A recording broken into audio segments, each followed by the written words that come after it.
দেখতে ঠিক এরকম হয়েছে। দেখেন, এটাকে বলে টার্কিশ নহত, যেটা আমরা বলি আমাদের বাংলা ভাষায় যেটা বলি চিকপিস আর কি। সরি, বাংলা কি বলি আমরা? ছোলা বুট। আমি একটু নিয়ে নিচ্ছি, একটু টেস্ট করবো। সাথে গমের ভাত আছে। রান্না করতেছি তুরস্কের বিখ্যাত খাবার টার্কিশ নহত, যেটাকে বলে ছোলা বুট।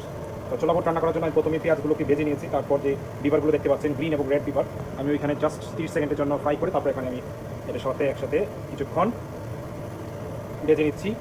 এদিকে দেখতে পাচ্ছেন আমি নহত অর্থাৎ ছোলা বুট সিদ্ধ করে নিচ্ছি। রাত্রে ভিজিয়ে রেখেছিলাম, তো এখন সিদ্ধ করতেছি প্রায় 2 ঘন্টা যাবত। যত নরম হয় ততই খাবারের টেস্টটা ভালো হয়। তো একদম নরম করবো না, তবে মোটামুটি দাঁতে যেন না লাগে। সো এখানে দিয়ে দিয়েছি সালসা অর্থাৎ tomato paste, black pepper, Turkish pul pepper and toz pepper Turkish. এভাবে কষিয়ে আসার পর এখন আমরা এখানে ছোলা বুটগুলো দিয়ে দেবো। অল্প হিটে কিন্তু কষানো হচ্ছে,